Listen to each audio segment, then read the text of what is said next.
तो बच्चों last class में हमने thermodynamics we were seeing, basically we have already seen PV diagram. तो पीवी कर्व के अंडर का जो एरिया होता है वो हमें वर्क देता है, करेक्ट। तो देखो एरिया कैसे बना रहा हूं मैं, वी एक्सिस के साथ जो एरिया बन रहा है ना, यहाँ पर भी वी एक्सिस के साथ जो एरिया होगा वही हमें वर्क डन देगा, ठीक है। तो सपोज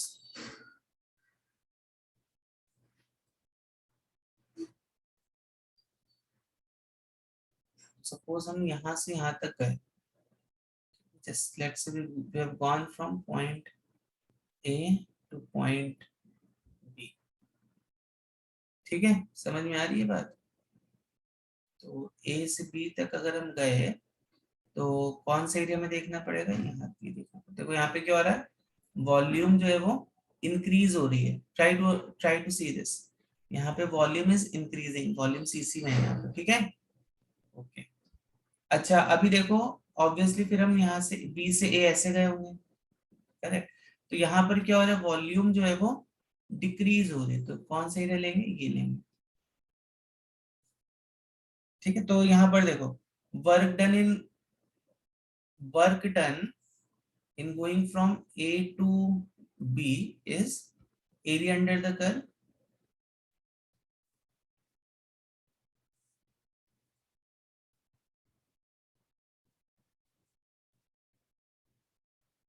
ठीक है, work done in going from B to A, again area under the curve, ठीक है। A to B is area under the curve, B to A is again area under the curve, ठीक है। समझ में आ रही है बात, समझ में आ रही है बात कि नहीं आ रही है,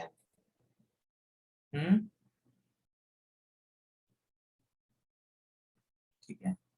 सर साइक्लिक प्रोसेस में वर्क डन जीरो होता है। हाँ वर्क नहीं, डेल्टा यू जीरो होता है, साइक्लिक प्रोसेस में डेल्टा यू जीरो होता है। तो इस पूरे प्रोसेस में अगर आप देखोगे तो एक्चुअली में इस पूरे प्रोसेस में डेल्टा यू जो है वो जीरो हो जाएगा, ठीक है। और देखो हम लोग एक चीज और डिड्यूस कर सकते हैं।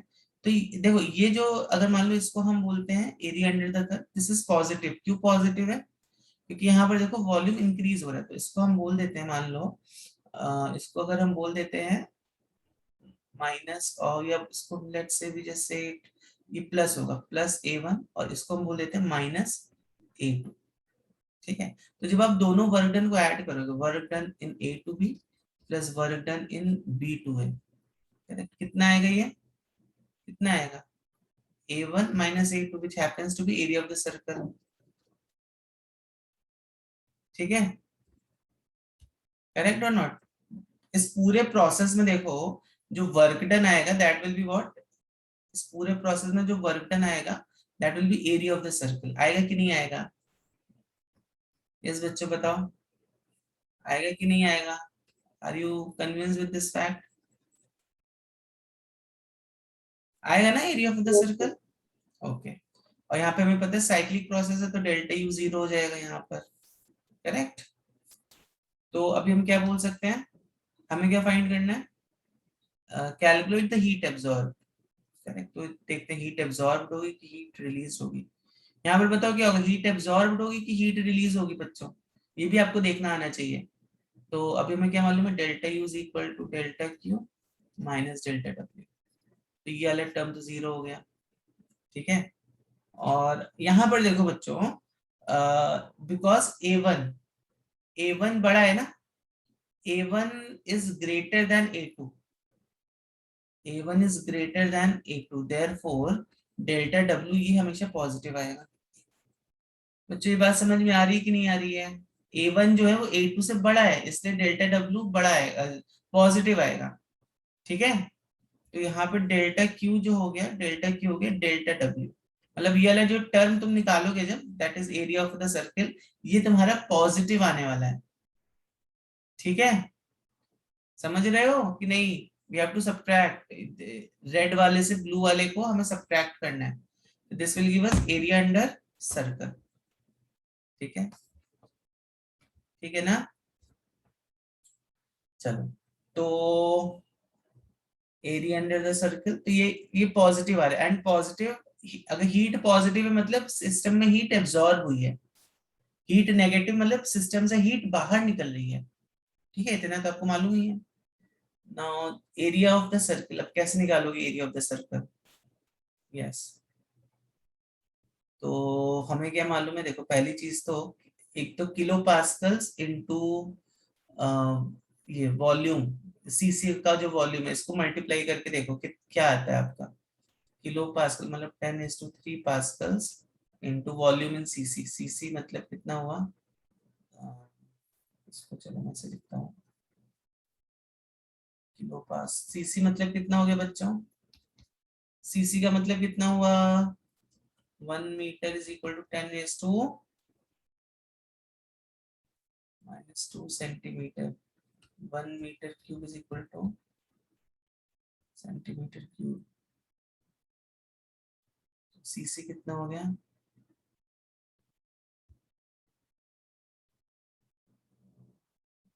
आई एम सॉरी, 1 प्लस होगा, तो 1 cc is equal to 10⁻⁻6 metre cube, 10⁻⁻6 हो गया। ठीक है, ठीक है ना, so it is like this, so यहाँ पे आपका जो भी रिजल्ट आएगा उसको आप इससे मल्टीप्लाई कर लेंगे, तो आपको जूल्स में आ जाएगा वर्क।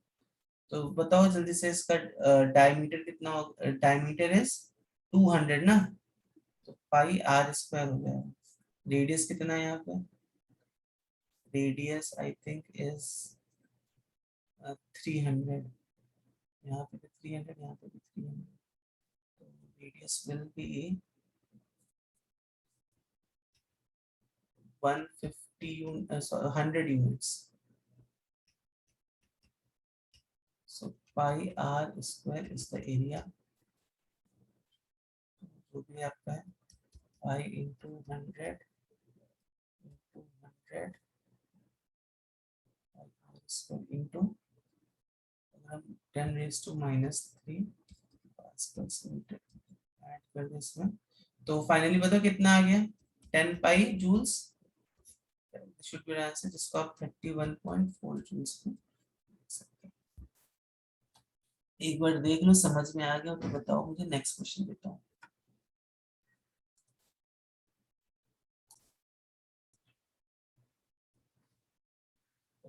सो यहाँ पर when we say 5000 J, तो I hope you understood ना, J is some number, number मतलब जैसे अगर मैं लिख दूं 5000x, तो यस वो सर समझा। what will be the value of that x, correct?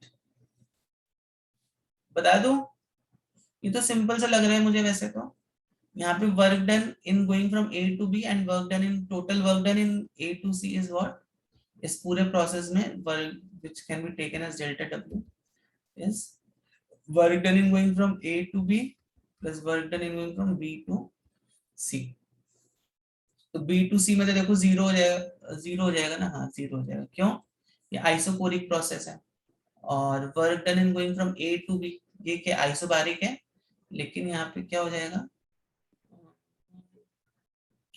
200 into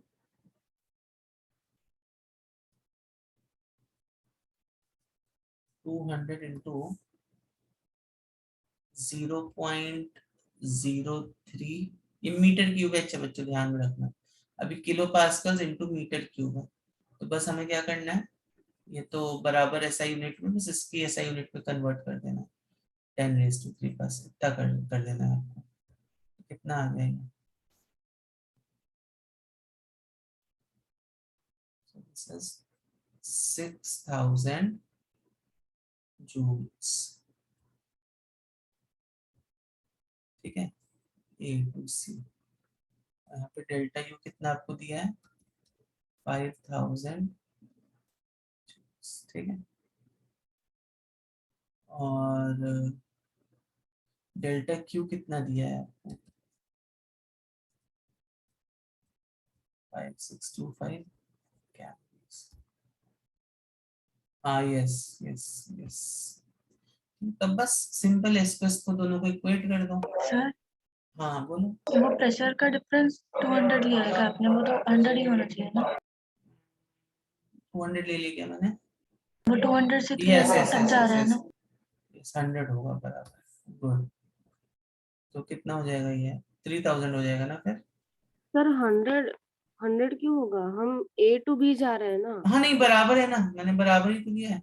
वहाँ पे ए प्रेशर टू बी जा रहे हैं ना, हाँ, बराबर लिया था मैंने। अच्छा मुझे लगा बी अभी टू सी भी तो जा रहा है। एक सेकंड बताता हूँ, ये बराबर लिखा है मैंने। ओके देखो, जब हम ए टू बी जा रहे हैं, ये कौन सा प्रोसेस है? ये कौन सा प्रोसेस है? आइसोबारिक है कि नहीं है? Yes sir. आइसोबारिक में वर्क डन क्या होता है? P इंटू डेल्टा वी होता है कि नहीं होता है? तो इस पॉइंट पे P क्या है? इस पॉइंट पे P 200 है कि नहीं है? हाँ पर बी टू सी भी तो कंसिडर करेंगे तभी हाँ, तो B to C 100 is what? एक second, B to C is isochoric. यहाँ पर तो वैसे भी वर्क डन 0 होता है आइसोकोरिक में। वर्क डन 0 क्यों होता है? क्योंकि हाँ, डेल्टा भी वॉल्यूम 0, कांस्टेंट रहता है। डेल्टा भी 0 है ना यहाँ पर। Okay okay yes sir. तो जब हम ए टू सी जा रहे हैं तो हमें हमें work done in A to B पहले निकाला, फिर work done in B to C निकाला, ठीक है।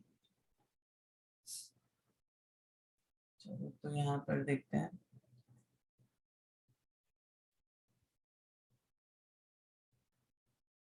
यहाँ पर क्या हो जाएगा ये? Delta U is equal to कितना हुआ? Delta U is equal to minus delta W. So delta Q is 625. Delta W is एक सेकंड, कैलोरीज और जूल्स को सब एक साथ रखते हैं तो गड़बड़ हो जाएगा। सर डेल्टा क्यू की वैल्यू 2625 है। हाँ रुको, डेल्टा क्यू को हम ये लिख देंगे, delta Q is equal to delta U plus delta W, ठीक है। क्योंकि देखो ये भी जूल्स में, ये भी जूल्स में ना, तो डेल्टा क्यू कितना हुआ? सर वही 5625। मैं बोल रही हूँ, उसकी वैल्यू। बेसिकली यहाँ पर आपको क्या फाइंड करना है? जूल्स सर और डेल्टा क्यू की वैल्यू आपने 56 लिखा है, वो 2625 है। ये 2 होगा ना, या फिर ठीक है 2625, ठीक है 2625। सर उसको भी जूल्स में नहीं करेंगे क्या? करेंगे, रुको बता दो। यहाँ पर देखो तुम्हें क्या करना है, जूल्स कितने कैलोरी के इक्विवेलेंट है वो आपको बेसिकली यहाँ पर निकालना है। सो डेल्टा ही देखो कितना है, डेल्टा 5000 जूल्स, और डेल्टा डब्ल्यू कितना है? 6000 जूल्स, ठीक है। तो जूल्स कितने कैलोरी के बराबर आ गए? मतलब 2625 calories equals to 11,000 joules, correct? So that means 1 joules या 1 calorie is equal to 11,000 upon 2625। तो 4.2 जो अपनी वैल्यू आती है वो आ जाना चाहिए यहाँ पर। आ रहा है क्या? 11,000 डिवाइडेड बाई 2625 यार 4.19। तो यही होता है ना, 1 calorie is equal to 4.19 joules, होता है कि नहीं होता है ये? समझ रहे हो? आप चाहो तो इसको ऐसे भी लिख सकते हो, 1 joules is equal to 1 upon 1.49 calories, ऐसे भी लिख सकते हो, ठीक है। तो जूल्स की जो वैल्यू है वो कितनी है? 1 upon 4.19 कैलोरीज आ गई। समझ में आई बात? इसको जूल कैलोरी इक्विवेलेंट बोलते हैं, ठीक है। तो कभी कभी क्वेश्चन में ना आपको घुमा फिरा के पूछता है, कोई एक्सपेरिमेंट दे देगा जहां पे इसकी वैल्यू 4.25 आ रही होगी, और आपको ऑप्शन ऐसे रहते हैं, ऑप्शन है वेरी क्लोज, 4.21, 4.23, 4.24, 4.25। तो हो सकता है वहां पे इसकी वैल्यू ये आ रही हो, क्योंकि दिस वैल्यू है फाइंडिंग थ्रू एक्सपेरिमेंट नाउ, ठीक है। तो पूरा सॉल्व करके then you calculate that value, समझ में आई बात कि नहीं आई? सर हमें जे की वैल्यू फाइंड करनी है ना? तो जे की वैल्यू ये है 1/1 4.19 कैलोरीज, या 1 कैलोरी इज इक्वल टू 4.19 जे। ठीक है,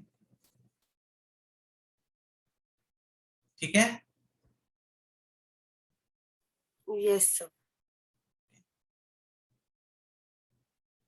चलो तो नेक्स्ट क्वेश्चन देखें।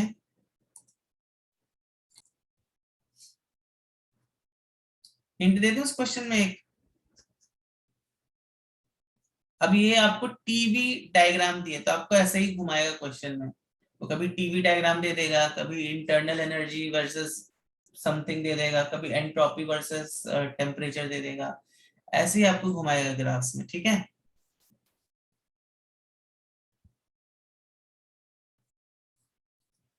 तो ए टू बी बताओ कौन सा प्रोसेस है?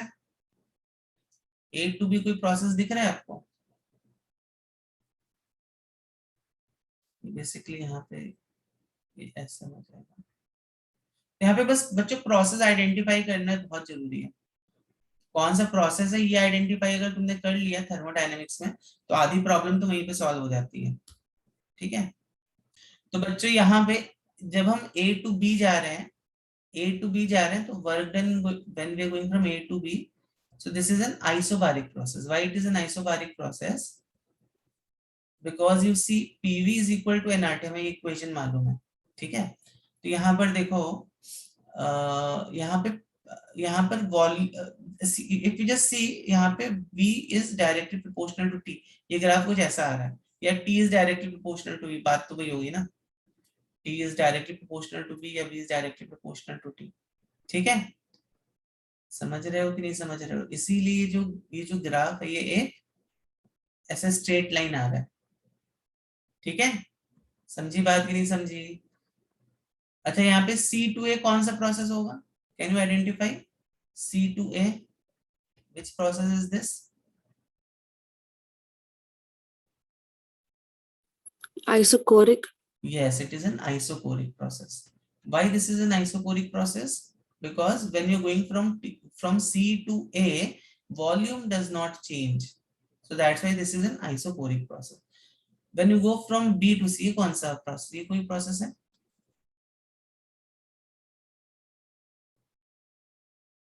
कौन सा लग रहा है? एडियाबैटिक लग रहा है? कौन सा लग रहा है? तो ये जरूरी नहीं कोई प्रोसेस में हो ही हो। It may be some process, you know, कोई तो ऐसा कुछ देखो जरूरी नहीं है हमारा, ये कुछ वेल डिफाइंड प्रोसेसेस हैं, जैसे isobaric, isochoric, isothermal and adiabatic and cyclic obviously. ठीक है, करेक्ट। तो ये सब कुछ प्रोसेस हमने पढ़े हैं, बट जरूरी नहीं है कि हमारे जो जितने भी प्रोसेस हो रहे हैं वो इसमें ही आएंगे। ये it could be some miscellaneous process, you know. तो ये हमें पता नहीं कौन सा प्रोसेस है, ये अननोन प्रोसेस। तो इसको जनरली हम PV to the power X करके ऐसे लिखते हैं, but anyways that's none of our concern. यहाँ पे कुछ ऐसा वो नहीं है, हमें यहाँ पे बी, तो ये कोई भी प्रोसेस नहीं है। ठीक है, ये कोई भी प्रोसेस नहीं है जो हमने पढ़े हैं। 5 process, isobaric, isochoric, isothermal, adiabatic and cyclic. तो B to C is none of these. कभी कभी ऐसा भी होता है। ठीक है, तो ये कोई भी प्रोसेस नहीं है, और यहाँ पे हमें work done in B to C निकालना है। अब सोचो आप कैसे निकालोगे?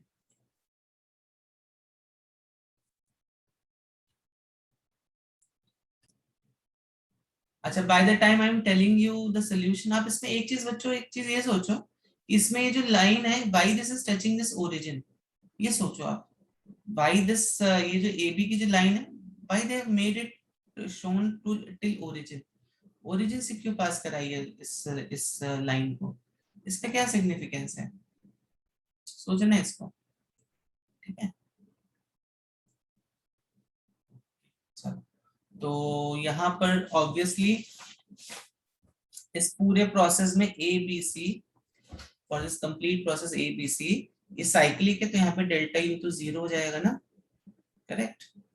और डेल्टा यू 0 हो गया मतलब क्या हुआ? Delta Q is equal to delta W, और डेल्टा डब्ल्यू कितना होगा? और यहाँ पे क्या बोला है, a total of 1200 joules of heat is withdrawn from the sample. अब देखो यहाँ पे क्या बोले, विड्रॉ कर लिए हीट, मतलब क्या मतलब हुआ इसका, heat is withdrawn, heat positive आएगी कि नेगेटिव आएगी? हीट को जब भी हम विड्रॉ करते हैं तो क्या आती है हीट बच्चों? हीट इज पॉजिटिव और हीट इज नेगेटिव, जल्दी से बताओ, जल्दी से बताओ बच्चों, हीट क्या आएगी, पॉजिटिव आएगी कि नेगेटिव आएगी? यस, जल्दी बताइए बच्चों, हीट विड्रॉन पॉजिटिव आती है कि नेगेटिव आती है? अच्छा,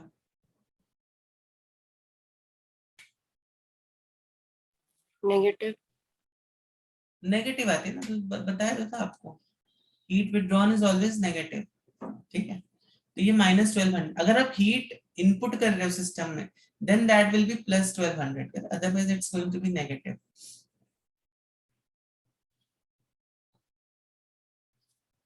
तो heat withdrawn is going to be negative, so delta Q,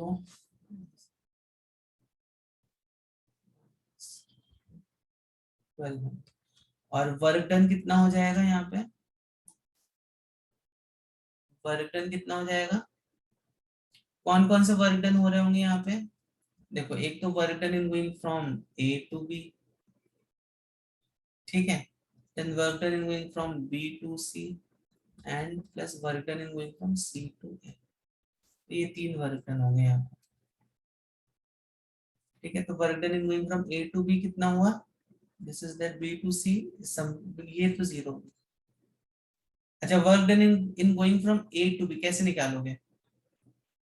yes, अभी बताओ कैसे निकालोगे work done in going from A to B? Yes बच्चों, कैसे निकालोगे A to B जाने पीवी में? इक्वल्स टू एनआरटी से। PV इक्वल्स टू NRT से। तो हमें आई थिंक इसमें फाइंड क्या करना है, फाइंड हमें करना work done in going from B to C find करना है यार। तो हमें बस A to B अगर हमने वर्क डन निकाल लिया तो अपना काम आसान हो जाएगा, करेक्ट। तो कभी कभी ना यहाँ पे आपको आइसो थर्मल प्रोसेस दे देता है, और V1 V2 अपना ये रहता है, करेक्ट। तो उसमें तो आप निकाल सकते हो NRT log of V2 by V1, यही था ना, NRT log V2 by V1, NRT log कहाँ लिखा था ना फॉर्मूला, V2 by V1, ध्यान रखना NRT log V2 by V1 isothermal. कैसा रहता है फॉर्मूले, अगर आपको जबान पे है आपके तो तुरंत क्वेश्चन बनता है, और फॉर्मूले ही नहीं है तो फिर then there is a problem in this thing, ठीक है। चलो, तो ये डेल्टा क्यू कितना, -1200, work done in going from A to B plus work done in going from B to C। तो A to B, यस, कैसे निकालोगे A to B? तो हम एक काम कर सकते हैं,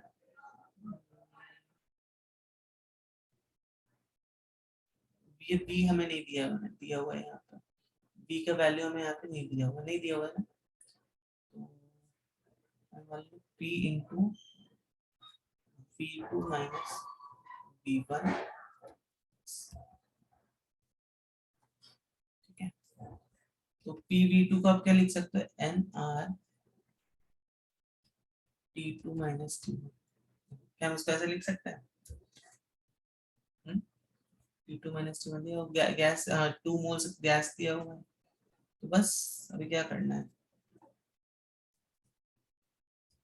2 into 8.314, T2 minus T1 is 2 minus T1, 500 minus 300, 500 minus 300 is 200, ठीक है। B2C which happens to be how much, कितना हो जाएगा ये, 2 into 8.314, 3325,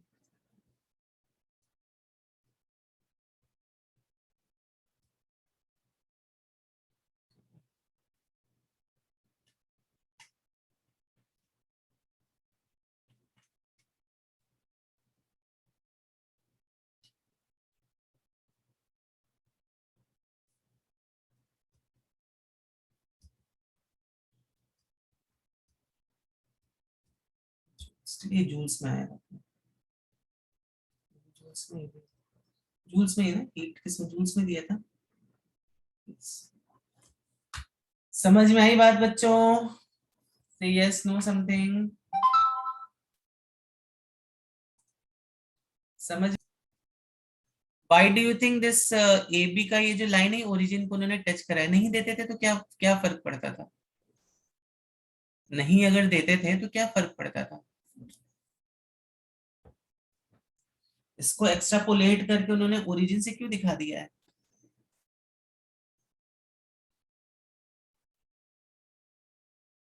बताओ जल्दी से, क्या इसका सिग्निफिकेंस है? आप सिग्निफिकेंस है एनीवन? एक किसी का तो चैट आया था मुझे, sir constant increase of volume हो रहा है, मे बी दैट्स। हाँ तो अगर मान लो ओरिजिन से नहीं दिखाते थे तो भी तो कांस्टेंट इंक्रीज होता था ना। अगर मान लो वो तुम्हें ऐसा दिखा देता था वो ग्राफ, अगर ये ग्राफ को थोड़ा शिफ्ट करा दो यहाँ से, मतलब यहाँ पे से शिफ्ट करा दो इस ग्राफ को, तो क्या प्रॉब्लम है? Is any problem?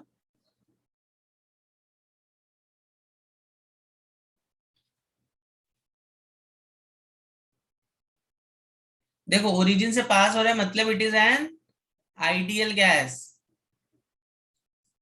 Correct. Zero temperature, zero kelvin पे आइडियल गैस का वॉल्यूम कितना हो जाता है? दिस इज, देखो पीवी इज इक्वल टू, या आप ऐसे समझो PV is equal to nRT ना। ये किसका इक्वेशन है? ये एक आइडियल गैस का इक्वेशन है, ठीक है। PV is equal to nRT, ये एक आइडियल गैस का इक्वेशन है। तो जब हमारा टेम्परेचर देखो ऑलमोस्ट जीरो को टेंड कर रहा है, तो वॉल्यूम भी तो जीरो को टेंड कर रहा है। यही तो मतलब होता है आइडियल गैस का। होता है कि नहीं होता है बच्चों? बताइए, होता है कि नहीं होता है ना? तो जब ये टेम्परेचर जीरो को टेंड कर रहा है तो ये वॉल्यूम भी जीरो को टेंड करेगा। बच्चों समझ रहे हो बात को कि नहीं समझ रहे हो? बच्चों समझ में आ रही है बात? Yes sir. इसलिए यहाँ पर उसने दिखाया है जीरो से ये जा रहा है, ठीक है। दिस गोज टू शो, जो हमें इक्वेशन यहाँ पे यूज करनी है, ये वाली इक्वेशन यूज करनी है। तो यहाँ से हमें ये क्लू मिल रहा है कि ये भाई हमारी आइडियल गैस है, PV is equal to nRT यहाँ पे फॉलो हो रहा है। नहीं तो वैंडर वॉल वाली लगा दोगे तो फिर थोड़ा बहुत ही शिफ्ट हो जाएगा वॉल्यूम में, या टेम्परेचर पे तो नहीं बट वॉल्यूम में थोड़ा शिफ्ट हो जाएगा, प्रेशर में थोड़ा शिफ्ट हो जाएगा, यू नो। चलो एक एक दो ऑब्जेक्टिव क्वेश्चंस करते हैं, जल्दी से देखते हैं आप लोग ऑब्जेक्टिव में कितने अच्छे से बता पाते हो। बताओ जल्दी से, चैट पे बताओ क्या आंसर होगा।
Yes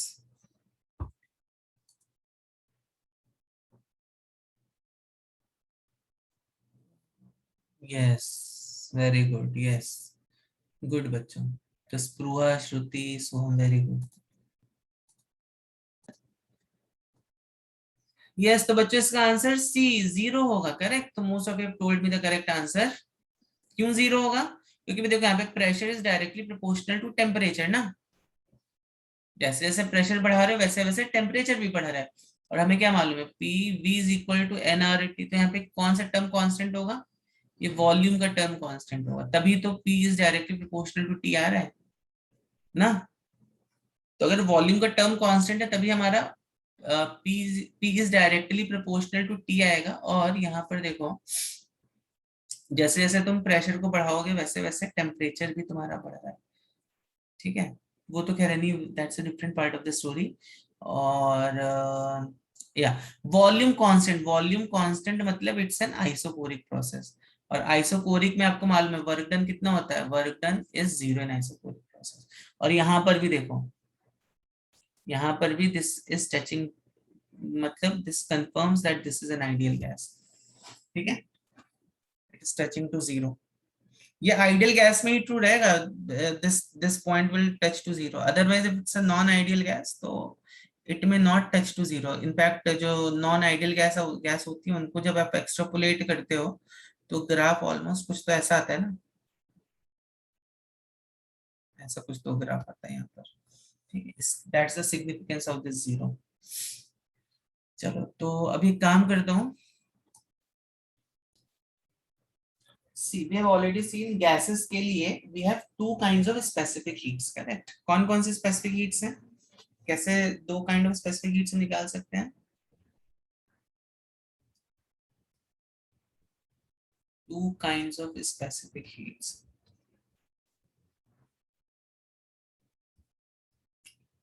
One is specific heat at constant pressure, and another is at constant volume. मालूम है कि नहीं मालूम है? देखा है ना हमने, जिसको आप सीपी बोलते हो, सीवी बोलते हो, करेक्ट। तो ये स्पेसिफिक हीट का यूनिट क्या है? जूल्स। क्या यूनिट होगा इस स्पेसिफिक हीट का, जल्दी से बताओ। यस बच्चों, जल्दी से बताइए।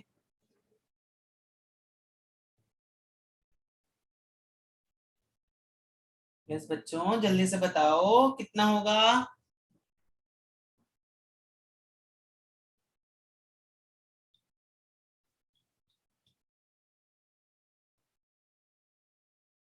यहाँ पे क्या है, केजी आएगा कि मोल्स आएगा? Yes, no one is responding. Yes, बताओ स्प्रूहा, आप बताओ क्या आएगा यहाँ पे, केजी आएगा कि मोल्स आएगा? केजी। केजी नहीं आएगा, हम लोगों ने मोल्स देखा था ना, joules per moles per kelvin, ठीक है। केजी भी लिख सकते हो, बट केजी भी आता है, बट यहाँ पे जो हम यहाँ पर जो पढ़ते हैं थर्मोडायनेमिक्स में, वहां पे मोल्स आता है, हमेशा ध्यान रखना। इनफैक्ट ये जो रिलेशन आपका आता है ना, CP minus CV, this is equal to R, ये यहाँ पे जो हम सीपी लेते हैं ये किस में रहता है, joules per moles per kelvin में रहता है। याद आया कि नहीं याद आया आपको? स्पेसिफिक, इसको in fact to be more precise let us write specific molar heats, ठीक है। ओके, तो अब देखो बच्चों, हमें ये रिलेशन तो मालूम है, सीपी माइनस सीवी, इसको हमने डिराइव भी किया। इस रिलेशन को थोड़ा सा हम और दूसरे पर्सपेक्टिव से भी हम देखेंगे इसको, जो आप थर्मोडायनेमिक्स में अप्लाई कर सको, ठीक है। देखो तो सीपी आपको मालूम है, कांस्टेंट प्रेशर पे जो हम स्पेसिफिक हीट निकालते हैं that is CP, and constant volume में जो हम निकालते हैं दैट इज सीवी।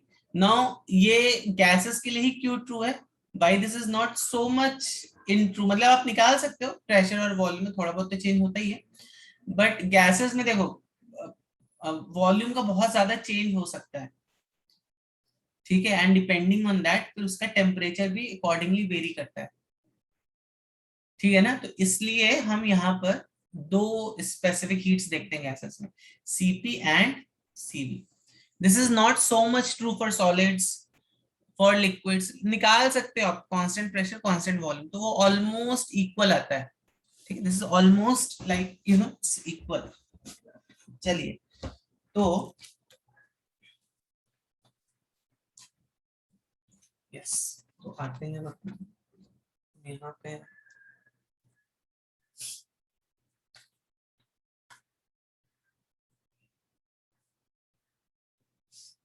तो हमें what was first law of thermodynamics बच्चा, इसको हम देखो, हम क्या बोलते थे, delta Q is equal to delta U plus delta W. तो अब डेल्टा की जगह डी क्यू भी लिख सकते हो, that is also all right, ठीक है। तो अगर मान लो हम बोले this is eight constant pressure, यहाँ पे क्या हो गया प्रेशर, जब हम ऐसा नोटेशन लगा देते हैं इसका मतलब हो गया प्रेशर इज कांस्टेंट, करेक्ट। इसमें तो कुछ प्रेशर का ऐसा चेंज नहीं आएगा। और प्रेशर जब कांस्टेंट होता है तो यहाँ पे वर्क डन कितना आता है, P इंटू dV, यही तो आता है वर्क डन, होता है कि नहीं होता है? ओके। और अभी आपको पता है Q is equal to MC, dQ is equal to MC delta T, उसका वैसे लिख सकते हो, लिख सकते हो कि नहीं लिख सकते हो ना, करेक्ट, ठीक। और इसको क्या लिख सकते हो, PdV को आप क्या लिख सकते हो, NR, तो या PV को आप यहाँ पे ऐसे लिखो, DV अभी अभी रहने दो, PV can be written as NR, ठीक है, ठीक है ना बच्चों। तो ये NC डेल्टा T हो जाएगा, बिकॉज हम यहाँ पे मोलर ले रहे हैं तो यहाँ पे NC हो जाएगा, this is CP constant pressure, यहाँ पे प्रेशर कांस्टेंट है तो यहाँ पे हमने CP लिख दिया है, ठीक है बच्चों। ओके, अब देखो अब what I am doing here, अब यहाँ पे थोड़ा सा थर्मोडायनेमिक्स है, मतलब थोड़ा सा डिफरेंशिएशन है, वो आपको थोड़ा सा समझना है कैसे मैं डिफरेंशिएट कर रहा हूँ, P इंटू V, ठीक है। अच्छा बच्चों, अभी यहाँ से from this point onwards there are going to be many many derivations, तो अभी मैं आपसे बहुत रिक्वेस्ट करके बोल रहा हूँ, बी वेरी वेरी अटेंटिव, चाहिए तो मेरे साथ ही आप करते जाओ इन डेरिवेशंस को, तो you will be with me, नहीं तो क्या होगा बीच में छूटा कोई सा भी पार्ट तो फिर you will be lost anywhere, correct. तो मेरे साथ ही इन डेरिवेशंस को करो। तो देखो यहाँ तक सबको क्लियर है, ये मैंने किससे लिखा, ये मैंने फर्स्ट ऑफ थर्मोडायनेमिक्स से लिखा, फिर मैंने क्या लिख लिया, इसको मैं कैसे लिख सकता हूँ, I can just write it like this, dq of P is equal to du plus P dV, ठीक है, करेक्ट, ओके। अब बेसिकली हम यहाँ पर देखो क्या करते हैं, ओके। तो PV को हम देखो क्या लिख सकते हैं, PV को जब तुम डिफरेंशिएट करोगे तो क्या आएगा, कोई बता सकते हैं PV को डिफरेंशिएट करोगे तो कितना आएगा,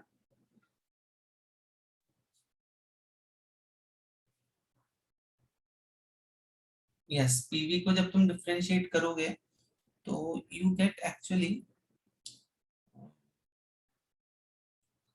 डी, या चलो इसमें हम will just put it like this, PV हमें मालूम है PV is equal to nRT, या इसको will just take it like this, don't need to differentiate, PV plus dV equals to nRT plus dt, मतलब dV मतलब small volume का change किया, यहाँ पे स्मॉल वॉल्यूम का स्मॉल टेम्परेचर का चेंज होगा, ठीक है, करेक्ट। तो यहाँ से हम क्या देखने को पता, यहाँ से हमें क्या पता चल रहा है, P into dV is equal to NR dt, ये आप डिफरेंशिएशन से भी कर सकते थे बट ठीक है, दैट्स ओके, ठीक है कि नहीं, ठीक है ना बच्चों, ओके। तो P dV की जगह हम क्या पुट कर सकते हैं, NR dt, तो I will be going very slow, पहले इतना आप लोग लिख लीजिए फिर हम आते हैं du के ऊपर, ठीक है। तो अभी थोड़ा सा हम आइसो, ये तो हो गया किस कौन सी बात, ये तो अपना ये हो गया, तो चलो हम इसको हम ऐसे लिख लेते हैं, dqp को हम क्या लिख सकते हैं, dq को हम लिख सकते हैं, dq को हम ncp डेल्टा t लिख सकते हैं, देखो ncp dt dq equals to du plus nr dt, ठीक है। अब हमें u का कुछ du का कुछ करना पड़ेगा, हमें du का कुछ करना पड़ेगा, क्या करना पड़ेगा, देखो तो हम एक काम करते हैं, हम आइसोकोरिक प्रोसेस में जाते हैं जरा, आइसोकोरिक में, आइसोकोरिक में क्या रहता है, कांस्टेंट वॉल्यूम रहता है, हमें कांस्टेंट, ठीक है। तो जब तुम यहाँ पे थर्मोडायनेमिक्स की इक्वेशन लिखोगे तो क्या आ जाएगी, delta Q is equal to delta U plus delta W, so delta U is actually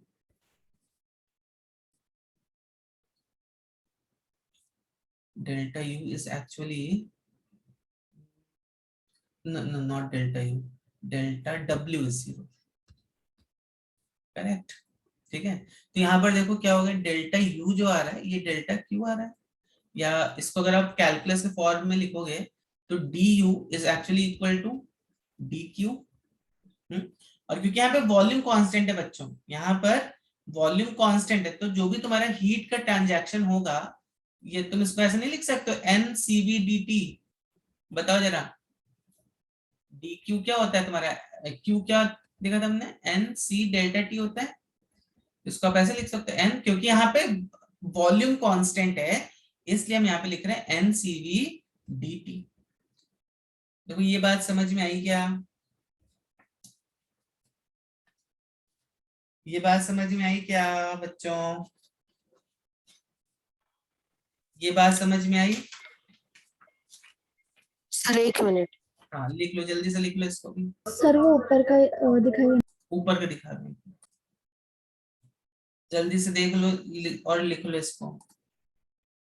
अब क्या करो, इस du को यहाँ पे पुट कर दो। ठीक है, इस du जो हमने यहाँ पे फाइंड आउट किया ना, इसको यहाँ पे पुट कर दो, तो कितना आ जाएगा ये देखो। तो हमने du देखो यहाँ पे क्या फाइंड किया था, एनसीवी डेल्टा टी, तो और मेरा ये यहाँ पे ही आ रहा था। चलो इसको मैं काम करता हूँ, नीचे पेस्ट कर देता हूँ। ठीक है,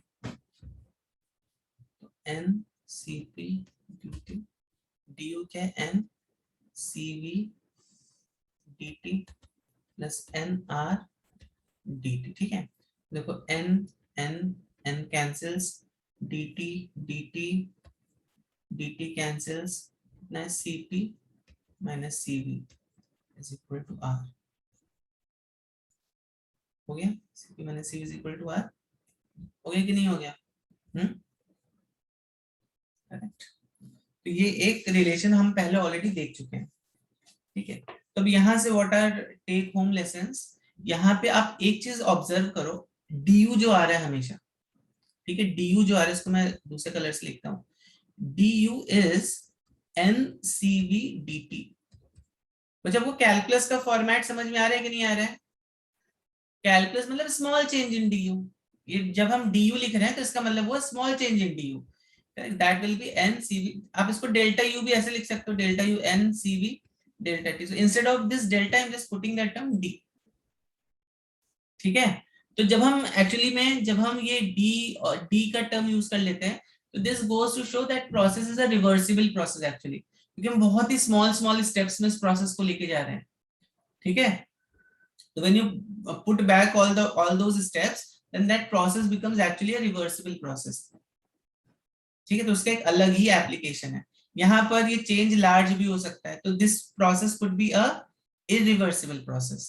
तो that is a slight difference between जब हम कैलकुलस के वेरिएबल्स में लिखते हैं थर्मोडायनेमिक्स को, और जब हम इन वेरिएबल्स में लिखते हैं थर्मोडायनेमिक्स को बच्चों।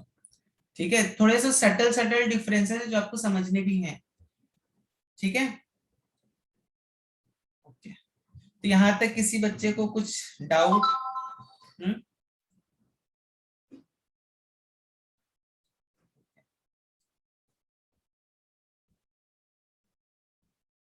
तो ध्यान रखो, हाँ, जो चेंज इन इंटरनल एनर्जी होगा वो n C V D T या n C V delta T ये होगा।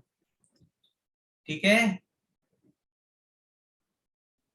ठीक है कि नहीं?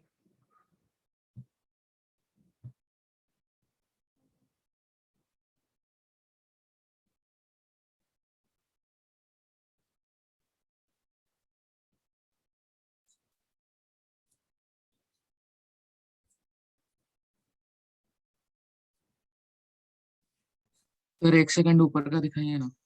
Yes. तो मैं इसको, so now please tell me what will be, ये तो हमने निकाल लिया at constant pressure constant volume, correct.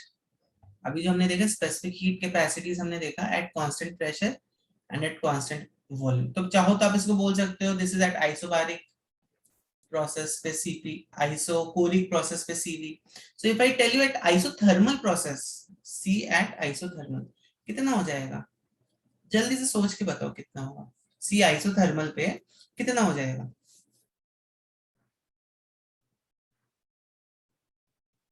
Anyone?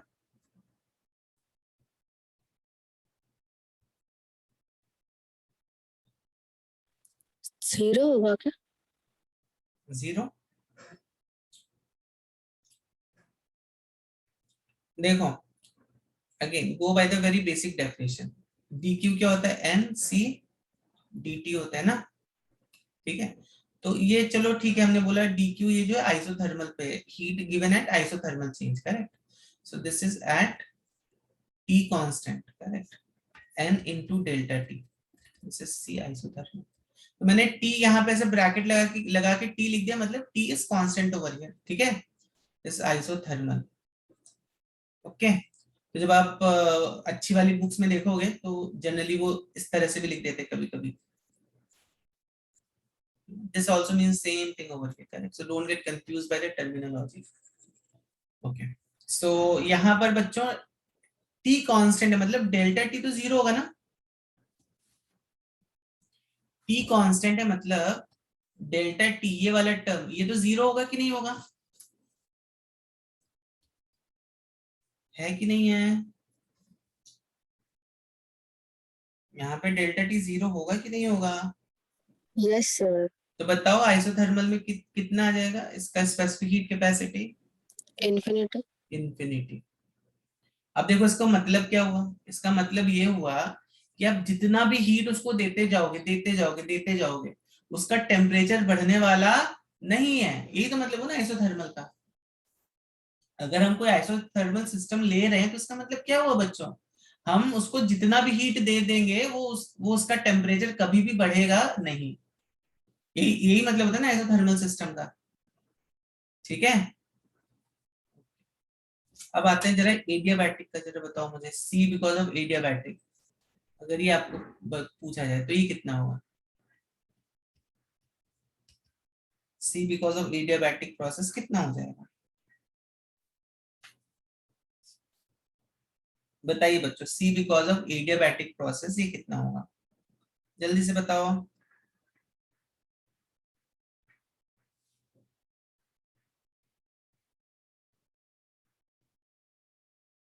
Again यहाँ पे d Q n into d T, see मान लो एडियाबैटिक है, एडियाबैटिक क्या एडियाबैटिक में dt 0 होता है, क्या 0 होता है एडियाबैटिक में, डेल्टा क्यू। हाँ ये डेल्टा क्यू 0 ही हो जाता है यहाँ पे, करेक्ट। सो यहाँ पे actually q is constant, q is 0 is constant, यहाँ पे कुछ भी नहीं है, तो q यहाँ पे in fact dq is 0, this is a special process adiabatic, correct. तो यहाँ पे ये जो टर्म है ये 0 हो गया, तो यहाँ पर कितना आ जाएगा सी एडियाबैटिक में, कितना आ जाएगा, 0। 0 आ जाएगा, ठीक है। देखो इसका मतलब क्या हुआ, इसका मतलब ये हुआ एडियाबैटिक वाला जो प्रोसेस है वो हीट ही नहीं ले रहा है। अगर आप इसको कैलोरीमेट्री से समझोगे तो कैलोरीमेट्री में अगर किसी का स्पेसिफिक हीट कैपेसिटी 0 है तो आप क्या समझोगे उससे, आप ये समझोगे कि वो हीट एब्जॉर्ब कर ही नहीं सकता, वो मटेरियल जो है, अगर मैं ऐसा बोलूं कोई ऐसा तो कोई ऐसा कोई मटेरियल नहीं होता है जिसका स्पेसिफिक हीट कैपेसिटी 0 हो जाए, बट अगर कोई ऐसा मटेरियल है जिसका स्पेसिफिक हीट कैपेसिटी 0 है, करेक्ट, तो उससे हमें यही समझना है कि वो हीट एब्जॉर्ब ही नहीं कर सकता है, वो हीट एब्जॉर्ब करने में वो असक्षम है, वो it cannot absorb heat actually, और आइसोथर्मल में उसका उल्टा, वो जितना भी हीट दे दो वो एब्जॉर्ब करता रहेगा बट टेम्परेचर नहीं बढ़ाएगा, वो कोई भी टेम्परेचर में राइज नहीं दिखाएगा, इंफिनिटी का मतलब ये हो गया, ठीक है। चलो आगे बढ़े फिर बच्चों, ठीक आगे बढ़े, चलिए। तो कभी कभी ना जैसे भी आप if you just see HC Verma में, I am doing this derivation actually from HC Verma, आप एक बार घर में जाकर उससे भी पढ़ सकते हो इस डेरिवेशन को, उसको स्टेप बाय स्टेप समझेंगे, फिर इसके कुछ क्वेश्चंस करेंगे, ठीक है। तो इसमें उन्होंने लिखा है relation between Pvt in a reversible adiabatic process, so why they have used this term reversible, I write down the heading here, तो नहीं तो आप हेडिंग में भी कंफ्यूज हो जाओगे। देखो उसने दिया है पी रिलेशन बिटवीन पीवीटी, अभी मैंने आपको इसका रीजन बताया था, इन अ रिवर्सिबल एरिया, इन अ हाँ इन अ रिवर्सिबल एरिया, तो why they use this term reversible,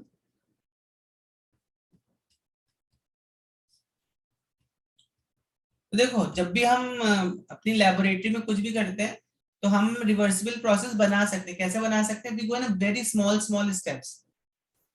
correct. तो मैंने आपको आई थिंक यहाँ पे कुछ बताया था। देखो अगर हम ये डी के टर्म्स में जा रहे हैं, कैलकुलस के वेरिएबल्स ले रहे हैं, तो मतलब स्टेप्स हमारे बहुत ही छोटे छोटे स्टेप्स हैं।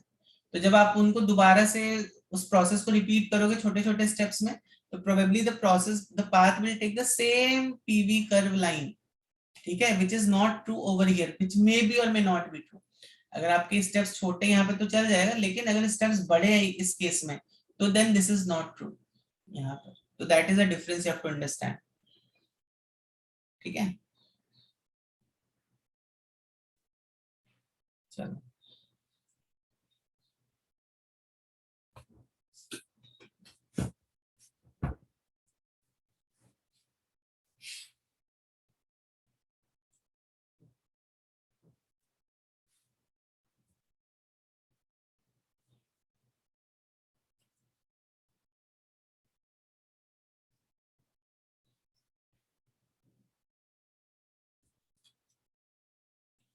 बढ़े आगे बच्चों।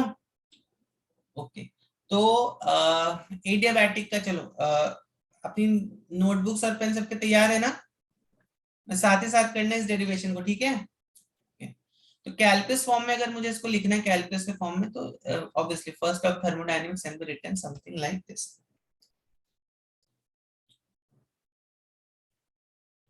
नाउ इन एडियाबैटिक क्या होता है? This is zero. करेक्ट। तो उसको हम कैसे लिख सकते हैं? For adiabatic.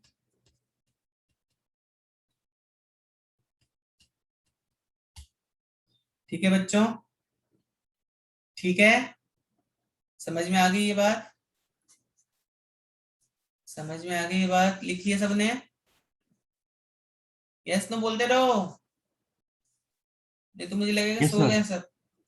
गुड। बाकी बच्चों ने नहीं लिखा क्या? केवल अथर्व ने लिखा है क्या? अथर्व ने बोला था ना तुमने? सर लिखा लिख लिया ना? Okay good. तो मैं साथ ही चलते रहो बच्चों, नहीं तो ये डेरिवेशन है बीच में खो गए कहीं तो फिर खो गए आप लोग। ठीक है, अब देखो, अब यहाँ पर डी को क्या लिख सकते हो? क्या होता है डी? अभी मैंने आपको बताया था, क्या लिख सकते हो बताओ जल्दी से। डी को क्या लिख सकते हो? एनसीवी डेल्टा टी लिख सकते हैं कि नहीं लिख सकते हैं? Yes sir. हम्म, और इसको आप ऐसे लिख दो पीडीवी अभी फॉर टाइम भी। ठीक, आई होप ये लिख लिया होगा तुमने। ठीक है, अब चलो, अब आती है दूसरी पीडीवी को। चलो हम कुछ एक अभी यहाँ पे अलग तरीके से लिखेंगे। अब इसको एनआरडीटी भी लिख सकते हो, बट उससे हमारा पर्पस सॉल्व नहीं होगा। ठीक है, हमें इसको थोड़ा सा अलग फॉर्मेट में लिखना है, क्योंकि हम कुछ और डेरिवेशन करना चाहते हैं यहाँ पर। ठीक है, तो बच्चों यहाँ पे हमें मालूम है PV is equal to NRT होता है। ठीक है, PV is actually equal to NRT. ठीक है, तो अब आप एक काम करो, अब क्योंकि यहाँ पर देखो P कांस्टेंट नहीं है बच्चों, try to understand one thing, V भी कांस्टेंट नहीं है, मतलब P can also depend on some temperature, V can also depend on temperature. P is dependent on temperature and V is also dependent on temperature। ठीक है, तो जब तुम इसको डिफरेंशिएट करोगे, पहले सुन लो फिर लिख लेना, इस पॉइंट ऑनवर्ड्स है। तो जब तुम इसको इस पॉइंट पे यहाँ पे डिफरेंशिएट करोगे विद रिस्पेक्ट टू टेम्परेचर, तो यहाँ पे कितना आ जाएगा? देखो यहाँ पे dp by dt into v, correct, plus p into dv by dt। आएगा कि नहीं आएगा? और यहाँ पे कितना आ जाएगा? ये आ जाएगा n into r। तो ऑब्वियसली आप इसको ऐसे भी लिख सकते हो, v into dp plus p into dv equals to nr into dt। Okay, ये स्टेप सब बच्चों को क्लियर है क्या? जल्दी से स्टेप को लिख लो। और यहाँ पे ठीक है, जल्दी से स्टेप को लिख लो।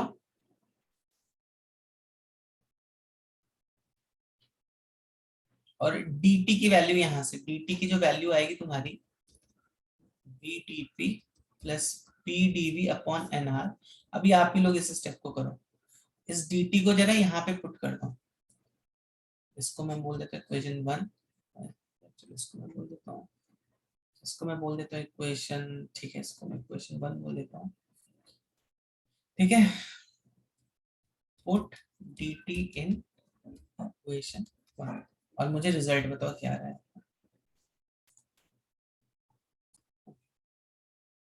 तो बच्चों आपको dt को यहाँ पे पुट करना है, ठीक है, पूरा का पूरा ये एक्सप्रेशन उठा के यहाँ पे पुट कर दो और देखो इस एक्सप्रेशन को फिर ये यहाँ तक लेके आओ अपना। अब पहले अपने आप से ट्राई करो, फिर मैं यहाँ पर आपको बताता हूँ कैसे करेंगे। First you tried yourself. तो आई थिंक आधे बच्चों ने इसको प्रूव कर लिया जो मैंने स्क्रीन पे लिखा था। चलो जल्दी से करते हैं, हम लोग भी देख लेते हैं जिन बच्चों का नहीं आया। dt को जल्दी से पहले आप यहाँ पे पुट कर दो। dt को किस में पुट करोगे, इस इक्वेशन में, करेक्ट। तो क्या आ जाएगा, n ये आ जाएगा, this will be n cv, ठीक है, n cv, ठीक, n cv, I think n cancel out हो जाना चाहिए, ठीक है, vdp plus pdv upon n into r, ये है ना, n cv equals to minus pdv, correct, equal, या ठीक है, प्लस pdv इक्वल्स टू 0। यहाँ पे देखो n और n कैंसिल आउट हो जाएगा, ठीक है, ओके। और pdv को देखो आप क्या लिख सकते हो, pdv को एक्चुअली कुछ लिखने की जरूरत नहीं है, ठीक है, हम लोग देखते हैं यहाँ पे pdv एंड cv, देखो यहाँ पे क्या है, cv जो है इस 1/r यहाँ पर आ रहा है,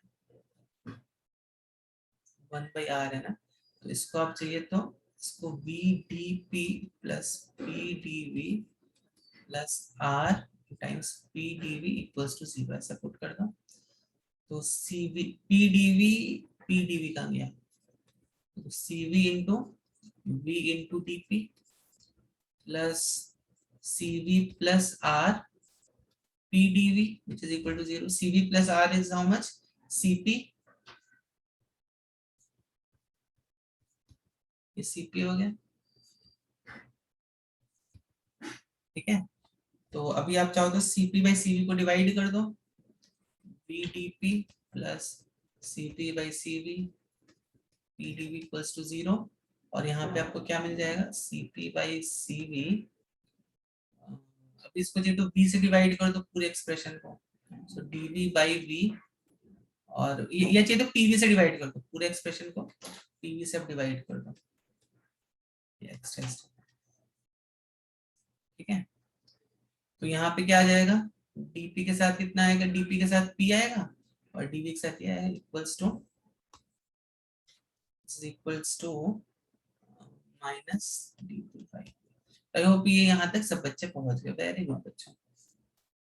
अब cp बाई cv को हम क्या बोलते हैं, cp बाई cv को हम बोलते हैं गामा, क्या बोलते हैं, gamma, which is also known as adiabatic coefficient, ठीक है, ठीक है ना बच्चों, एडियाबैटिक कोएफिशिएंट होता है सीए,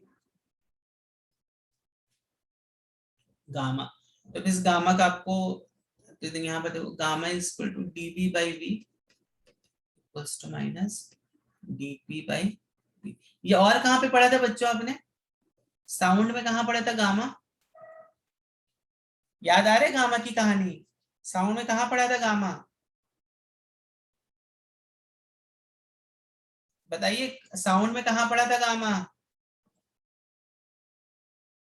यहां तक लिख लो सब लोग, और बताओ मुझे साउंड में कहाँ पढ़ा था गामा, सोच के बताओ,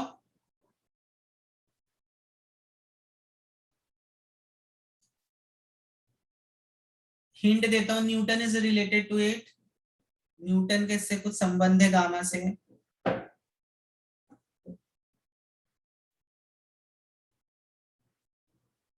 यहाँ पे न्यूटन का कुछ संबंध है गामा से बच्चों,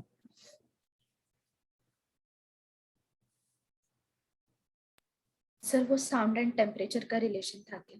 यस यस, वहां पे क्या था, जो न्यूटन ने बोला था साउंड का जो प्रोपोगेशन होता है कैसा होता है, आइसोथर्मल होता है, but actually it is not isothermal, क्योंकि साउंड इतनी फास्ट मूव करता है that it can not take any energy into it itself, correct. तो इसलिए that's actually an adiabatic propagation. Sound का जो प्रोपोगेशन है इट्स नॉट आइसोथर्मल। आइसोथर्मल में क्या हो रहा है, energy can enter into the system ना, बट ऐसा होता नहीं है। तो न्यूटन ने वो थोड़ा सा वहां पे मिस्टेक कर दिया था, जिसको लैपलेस ने करेक्ट किया था, अगर आपको याद होगा तो। इसलिए लैपलेस ने गामा डाल दिया था वहां पे ना, रूट ऑफ गामा, जो भी न्यूटन का फॉर्मूला था उसमें उसने रूट ऑफ गामा का मल्टीप्लाई किया तो एग्जैक्ट वैल्यू ऑफ साउंड आ गया। ठीक है, समझी बात कि नहीं? अब यहाँ पे क्या करो, इसको जरा इंटीग्रेट कर दो। ठीक है, इसको इंटीग्रेट कर दो, v initial to v final, p initial to p final. ठीक है, so gamma log of v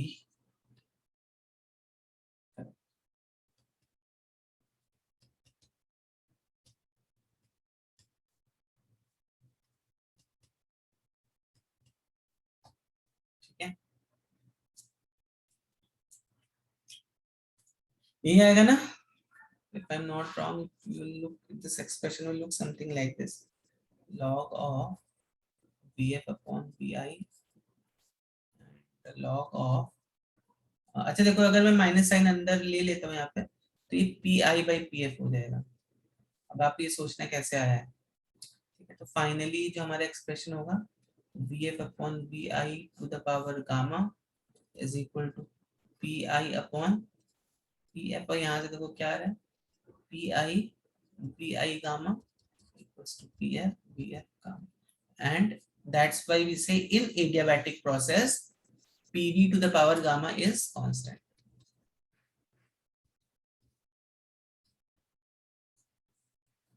समझ में आ गई बात? जल्दी से इसको लिख लो, यहाँ तक तो आपने लिख लिया था ऊपर। और अगर किसी में कोई किसी स्टेप में डाउट है तो पूछ लो जल्दी से। अब अगर आपने PV to the power gamma constant है प्रूव कर दिया, तो ये सब भी जल्दी से प्रूव करके देखो।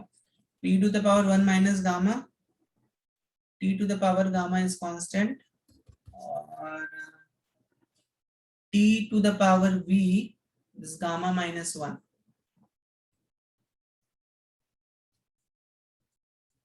This is also constant. So इसको जल्दी से प्रूव करके देखिए बच्चों।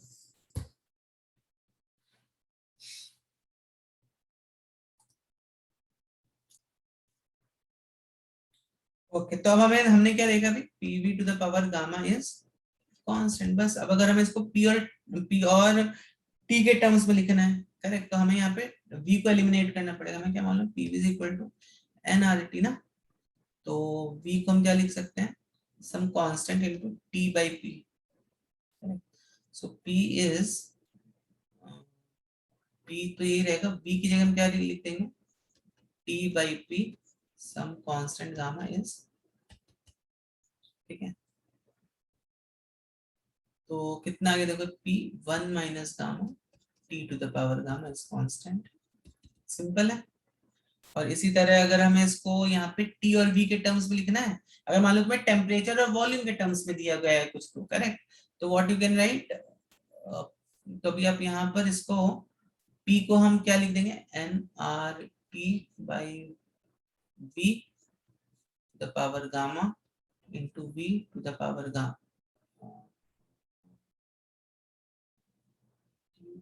ओ आई एम सॉरी, यहाँ पे गामा नहीं होगा ना, यहाँ पे P to the power, this is constant. ठीक है, तो ये बाकी ये सब तो कांस्टेंट में ही चला जाएगा, T V to the power gamma minus 1 is constant. तो ये दो टर्म्स भी हमेशा ध्यान रखो। तो अगर तुम्हें प्रेशर और टेम्परेचर के टर्म्स में दिया है तो यूज दिस, टेम्परेचर वॉल्यूम के टर्म्स में दिया है यूज दिस इक्वेशन। ठीक है, तो बच्चों को रटना नहीं है, थोड़ा समझना है। ठीक है, समझ के जब अप्लाई करोगे इसको तो ऑटोमेटिकली चीजें याद हो जाती हैं, हमेशा याद रखो। ठीक है, समझ के उसको अप्लाई करते हो तो वो दिमाग में एकदम ऐसा फिट बैठ जाता है आपके। रट के करोगे तो फिर you know you not be able to remain, आपकी मेमोरी में वो लॉन्ग टर्म के लिए रिमेन नहीं रहेगा। ठीक है, चलो अब जल्दी से एक लास्ट एक्सप्रेशन देखते हैं, फिर we will move on to some questions. Work done in an adiabatic process, इसको ये डेराइव कर सकते हैं। अच्छा बताओ वर्क डन कैसे निकालते हैं थर्मोडायनेमिक्स में? वर्क डन कैसे निकालते हैं हम लोग, निकालते थे हम लोग, बताया था मैंने लास्ट में। ऊपर कीजिए ना। हाँ, तब तक बताओ वर्क डन कैसे निकालते हैं बच्चों? तक आप लिख लो इसको और मुझे बताओ वर्क डन इन एडियाबैटिक प्रोसेस कैसे निकालते हो, कौन बताएगा? पहले तो आप बताओ वर्क डन कैसे निकालते हो, वर्क डन कैसे निकालोगे?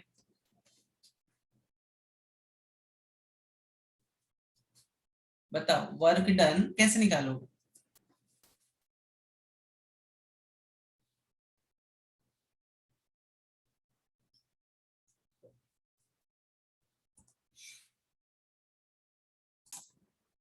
मैंने यहाँ पे लिखा वर्क डन इन एडियाबैटिक प्रोसेस, इसका मतलब ये नहीं हो इसमें हम कुछ अलग तरीके से हम कुछ करने वाले हैं। प्रिंसिपल तो वही रहेगा ना। वर्क डन कैसे निकालते थे आप? Pressure into volume. PDV. Correct, मतलब बेसिकली अगर पी और वी का कोई ग्राफ है एडियाबैटिक का ऐसा है तो इसमें वर्क डन कैसे निकालोगे? Area under this graph. Principle तो वही रहने वाला है ना, तो आपको क्या करना पड़ेगा यहाँ पे? P इंटू डीवी, इसको इंटीग्रेट करना पड़ेगा वर्क डन निकालने के लिए। करना पड़ेगा इंटीग्रेट बच्चों की नहीं, है कि नहीं बच्चों? Yes sir. और PV to the power gamma is constant, K मान लो इसको सम कांस्टेंट। तो पी को हम क्या लिख सकते हो? पी को हम लिख सकते हैं इन टर्म्स ऑफ वी, क्योंकि यहाँ पे वी आ रहे हैं ना तो इसको हमें वी के टर्म्स में लिखना पड़ेगा। तो हम इसको लिख सकते हैं, पी को हम लिख सकते हैं K upon V to the power gamma, K upon V to the power gamma, and this is going from V1 to V2। ठीक है,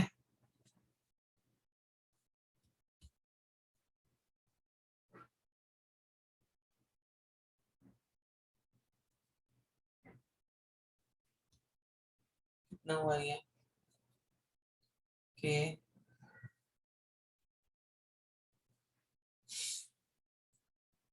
कितना हो जाएगा? के ऑफ 1 माइनस 1 माइनस गामा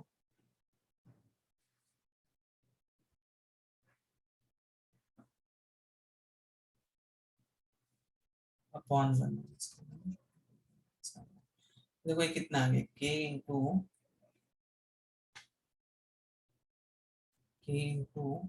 कितना हो जाएगा बच्चों?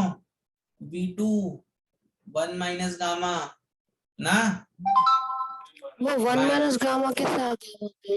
ये माइनस गामा इंटीग्रेट करो इसको जरा। तो गामा तो कांस्टेंट है ना सर, तो अरे फिर वो but log. v to the power minus gamma dv कितना होगा इसका integration? Minus gamma plus 1 upon minus gamma plus 1, ये होगा या इसका इंटीग्रेशन कितना होगा? सिंपल सा लॉजिक है, अगर आपको ये नहीं समझ में आ रहा तो इसको समझ। हाँ हाँ यस सर समझा। समझा ना? ठीक है, चलो हाँ, तो this is v1 1 minus gamma upon 1 minus gamma. ठीक है, नाउ सिंपल है। अभी के को आप क्या लिख सकते हो? के को हमने ये देखो यहाँ पे क्या लिखा था, PV to the power gamma ना, के को लिख दो PV to the power gamma. Correct, तो इसको हम लिख लेंगे P two V to the power 1 minus gamma minus P1 V1 gamma V1 into 1 minus gamma upon 1 minus gamma. तो फाइनली जो आपका एक्सप्रेशन आएगा वो कुछ ये है। एक सेकेंड यहाँ पे है, माइनस काम आ रहा है, P2 आ रहा है अपना।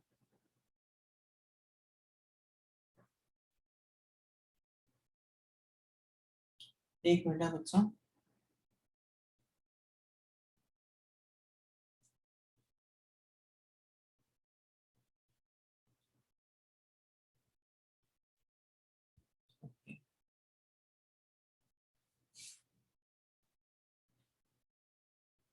P2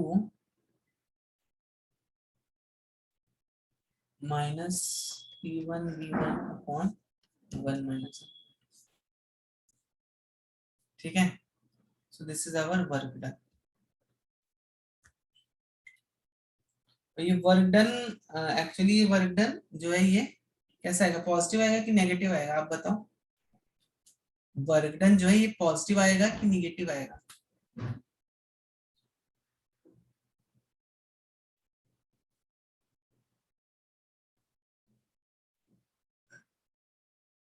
यस बच्चों बताओ जल्दी से, ये वर्क डन जो है यहाँ पे ये पॉजिटिव आएगा या निगेटिव आएगा बच्चों? इसको आप ऐसे भी लिख सकते हैं, NR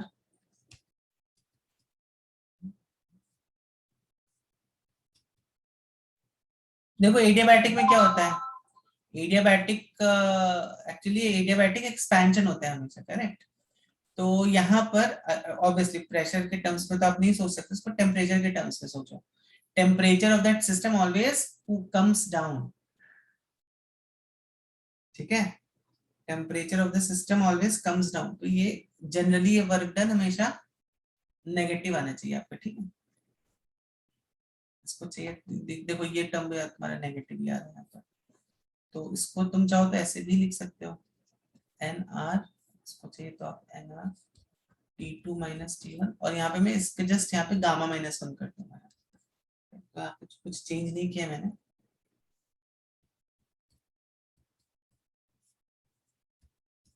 यहाँ पे बस मैंने 1 माइनस गामा को गामा माइनस 1 पुट कर दिया, तो यहाँ पे माइनस साइन आ गया, ठीक है। ओके, तो अगर यहाँ पे एडियाबैटिक एक्सपेंशन हो रहा होगा तो this overall also it will come to be negative, ठीक है, that comes out to be negative.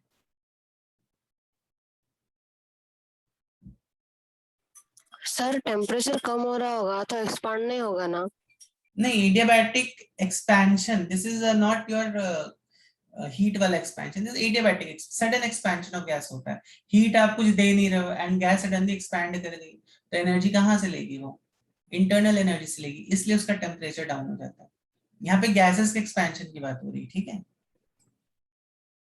Okay. इसको जल्दी से लिख लो। तो बच्चों काइनेटिक थ्योरी ऑफ गैसेस में हमने थोड़ा सा इक्विपार्टीशन ऑफ एनर्जी करा था, करेक्ट, याद है आप लोगों को? What was equipartition of energy, याद है कि नहीं? देखो मैंने आपको बताया था, अगर कोई एक मॉलिक्यूल है मान लो, correct, it may be a molecule of let's say एक मोनोएटॉमिक गैस का कोई मॉलिक्यूल है ना, can you tell me some monoatomic gas?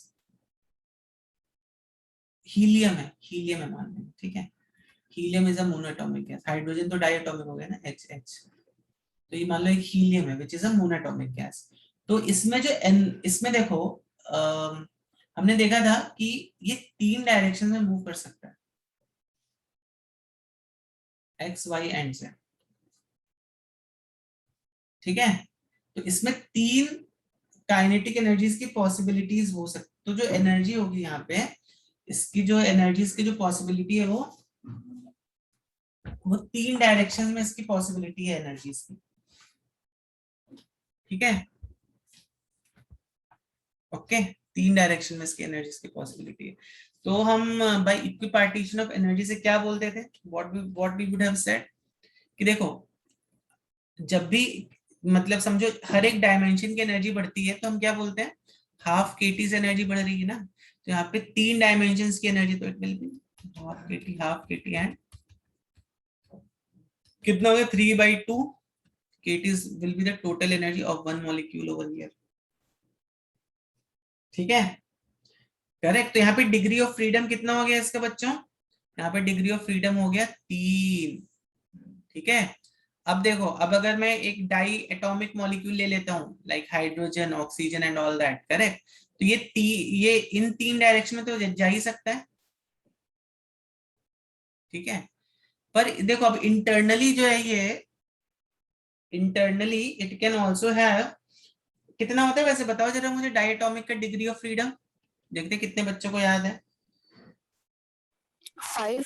5 होता है, यस करेक्ट। वो भी तब जब मॉलिक्यूल्स डज नॉट वाइब्रेट। तो यहाँ पे जल्दी से देखो, I am just opening my video, ठीक है। So I will pin it for everyone. तो ये सपोज ये मॉलिक्यूल है, ठीक है। तो ये जो मॉलिक्यूल है ना मेरा, it can rotate like this, ऐसे रोटेट हो सकता है या ऐसे रोटेट हो सकता है, ऐसे या ऐसे, ठीक है। तो यहाँ पे 2 और बढ़ गई रोटेशनल की वजह से, मतलब एक एक्सिस तुम्हारा ऐसे रोटेशन हो रहा है या तुम्हारा ऐसे रोटेशन हो रहा है। समझ में आई बात कि नहीं आई, मतलब ऐसे और ऐसे रोटेशन हो सकता है, या समझो ऐसे ऐसे रोटेशन हो रहा है, एंगुलर वेलोसिटी का मैग्नीट्यूड ऐसा है, तो like this and like this, rotation का जो एक्सिस है वो ऐसा और ऐसा हो सकता है। तो इसका जो डिग्री ऑफ फ्रीडम होता है कितना हो जाता है, 5 हो जाता है, ठीक है, correct. And what about polyatomic gas, what about polyatomic gas, yes बताओ जल्दी से, व्हाट अबाउट पॉलीएटॉमिक गैस। 6। 6 था, कितना था, 6 था आई थिंक, ठीक है। समझ में आई बात की नहीं आई।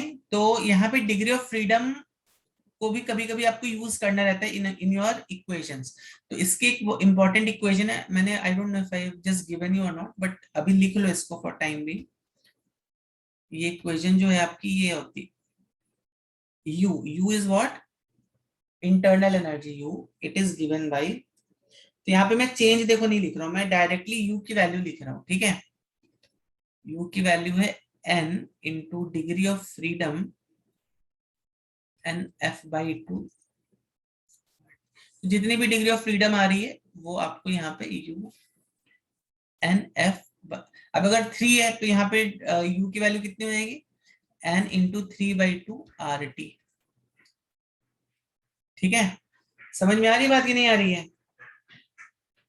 यू क्या है? U इज व्हाट, आप बताओ क्या है U, क्या पढ़ा इंटरनल है। Energy. Yes, U is internal energy.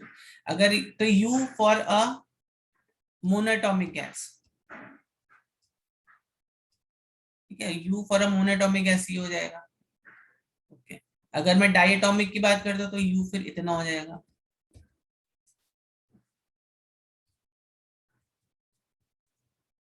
Correct. और अगर मैं डायटोमिक के साथ वाइब्रेशन अज्यूम करता हूँ तो 6 नहीं होता है, यहाँ पे 7 होता है, ठीक है, डायटोमिक गैस विद वाइब्रेशंस।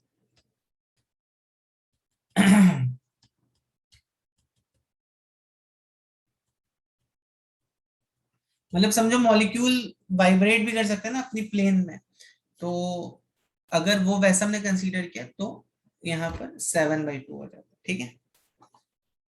समझ में आई बात, समझ में आई बात। तो यहाँ पर देखो मोनोटॉमिक के लिए, मोनोटॉमिक के लिए CV की वैल्यू कितनी होगी, CV की वैल्यू ये होगी, देखो दिस इज CV, करेक्ट। इसके लिए CV की वैल्यू ये हो गई, इसके लिए CV की वैल्यू ये हो गई, करेक्ट।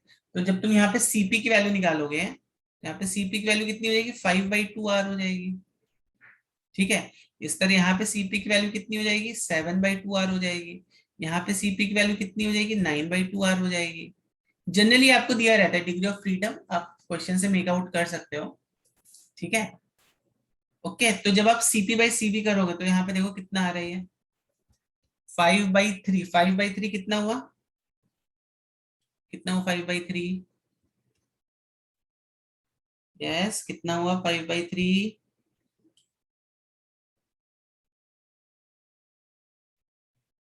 कितना होगा 5/3,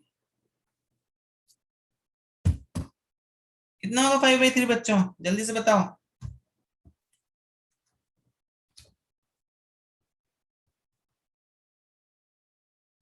तो 5/3 होगा मेरे ख्याल से 5/3 विल बी 3 1 3 1 पॉइंट कितना 1.6 के आसपास आ रहा है, कितना 1.6 के आसपास आ रहा है ना,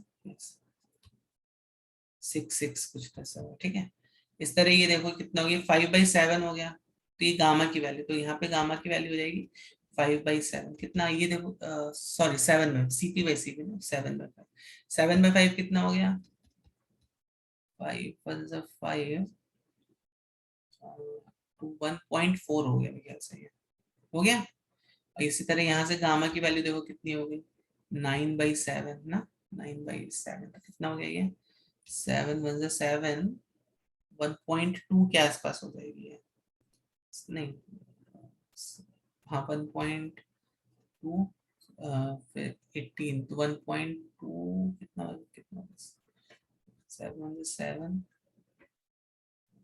14, तो 6 बचा यहाँ पे, 7 7 7 49 7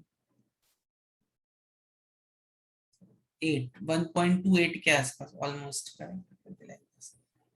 ठीक है बच्चों, ठीक है कि नहीं।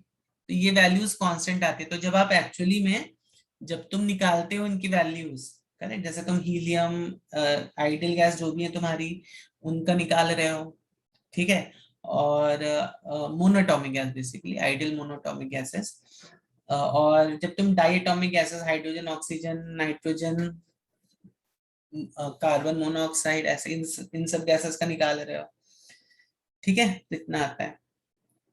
और पोलिएटॉमिक का भी डिग्री ऑफ फ्रीडम 7 रहता है, ध्यान रखना, पोलिएटॉमिक गैसेस का भी डिग्री ऑफ फ्रीडम 7 रहता है, ठीक है। So this is also true for, this is also true for polyatomic gases,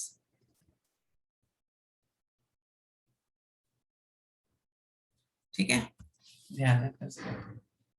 like CH4 हो गया तुम्हारा, ठीक है, फिर CO2 हो गया, like that, so it is also true for polyatomic gases as well. इसको जल्दी से लिख लीजिए, एटलीस्ट ये फॉर्मूला और ये लिख लो, F is degree of freedom here.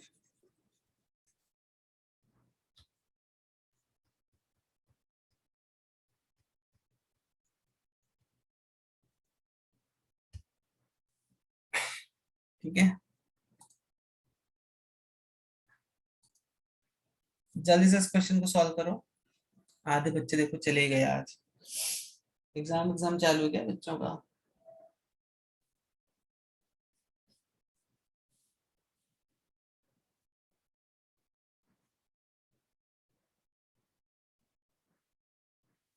Okay, कैसे करेंगे, तो देखो क्या बोल रहा है, इसमें गामा तुम्हें दिया हुआ है 1.4, मतलब 1.4 कौन सी गैस है ये, 1.4 किसका आ रहा था, डायटोमिक गैस है, ठीक है। ओके, तो is heated at constant pressure if an amount 140 joules of heat is supplied to the gas, find the change in internal energy of the gas। तो ये कांस्टेंट प्रेशर है बच्चों, ठीक है, कांस्टेंट प्रेशर मतलब यहाँ पे, तो यहाँ पे और तो कुछ आपको डेटा दिया नहीं है, तो इसके लिए पहले तो हम यहाँ पे डेल्टा क्यू निकालेंगे। देखो इस टाइप के क्वेश्चन हम कैसे करते हैं, जस्ट 5 मिनट अगर रुके, थोड़ा एक्स्ट्रा रुक जाना आज, इस क्वेश्चन को एक बार देख लो and then you can solve from HC Verma. तो ये n कितना हो जाएगा, NCP डेल्टा टी ना, ठीक है कि नहीं है, NCP डेल्टा टी। तो तुमने कितना जूल्स का हीट सप्लाई किया, तो पहले हमें डेल्टा ये फाइंड करना है, दिस थिंग, तो यहाँ पे देखो डेल्टा यू तो आप निकाल सकते हो, तो ये डेल्टा क्यू हो गया, ठीक है। और डेल्टा यू कितना होगा, इंटरनल एनर्जी हम शायद निकाल सकते हैं यहाँ से, इंटरनल एनर्जी का फॉर्मूला भी मैंने आपको देखो बताया था। ये कौन सी गैस है, डायटोमिक गैस है, N into F by 2 RT। तो डिग्री ऑफ फ्रीडम यहाँ पे कितना है, कितना है डिग्री ऑफ फ्रीडम, 3 हो जाएगा ना, N into 3/2 into R into T, but हमें T नहीं पता यहाँ पे, डेल्टा T बेसिकली ना, तो we don't know this delta T over here, तो बट ठीक है, एनीवेज हमें डेल्टा यू तो हमें ये पता चल गया। ठीक है, आप चाहो ना तो यहाँ पे सीपी को ये लिख सकते हो, सी, ये तो मेरा हो गया, ये वाला जो टर्म है देखो ये क्या हो गया, ये सीवी हो गया, यहाँ पे सीवी जो है वो 3/2r आ गया, और यहाँ पे सीपी कितना आ जाएगा, सीपी आ जाएगा 5/2r, but again we don't know what is delta t over here, that is a big problem. Delta T दिया है क्या, 140 joules of heat is supplied to the gas, तो अच्छा एक सेकेंड, इसने बोला है 140 जूल्स ऑफ हीट सप्लाई कर रहे हो आप, करेक्ट, तो मतलब आप यहाँ पे मोस्टली आप डेल्टा क्यू इज, ये डेल्टा क्यू का वैल्यू है यहाँ पे एक वैल्यू आपको दे दी है, डेल्टा क्यू इज 1, प्लस होगा कि माइनस होगा, सप्लाई कर रहे हो तो प्लस होगा, ठीक है ना, सप्लाई हो कर रहे हो मतलब यहाँ पे प्लस होगा ये, तो 140 equals to N C P into delta T, ठीक है, ये हमें दिया हुआ है यहाँ पर, तो यहाँ पे और कुछ हम कर सकते हैं, what else, how can we, तो बच्चों इसमें ना यहाँ पे आपको इक्वेशंस को बहुत केयरफुली काइंड ऑफ सॉल्व करना रहता है, करेक्ट, जैसे अभी देखो यहाँ पे इसको हम क्या लिख सकते हैं, N C V delta T ना, n C V delta T, तो एक काम करो, रुको यहाँ पर एक काम करते हैं, ये तो हमें दिया है Q is equal to 140 joules ना, पहले सब डेटा लिख लो, ओके, तो एक काम करो यहाँ पे n into CP by CV into, मतलब यहाँ पे हम, या CV है ना, तो एक काम, इसको CP का मल्टीप्लाई कर दो, CP CV CP delta T, correct, देखो ये कितना हुआ, n CP डेल्टा टी, और ये क्या हो गया अपना, इसको हम क्या लिख सकते हो आप, CP बाई CV लिख सकते हो, which is nothing but gamma, ठीक है, तो यहाँ पर देखो कितना हो गया, डेल्टा यू कितना हुआ अपना, n CP delta T upon gamma, ठीक है, और n CP डेल्टा टी कितना है, 140 है, डेल्टा यू कितना 140 upon 1.4 which happens to be, कितना आ गया ये 100, ठीक है, तो बस एक बार डेल्टा क्यू दिया है तो मैं 140 जूल्स, डेल्टा यू 100 जूल्स आ गया, तो वर्क डन अभी नहीं निकाल लोगे, वर्क डन कितना आ गया, delta Q is equal to delta U plus delta W, तो डेल्टा क्यू तो तुम्हारे 140 है, डेल्टा यू 100 है, तो डेल्टा डब्ल्यू कितना होगा, डेल्टा डब्ल्यू 40 जूल्स होगा, समझी बात, this is B part and this is A part, समझ में आई बात बच्चों, ऐसे आपको क्वेश्चंस को सॉल्व करना रहता है, ठीक है।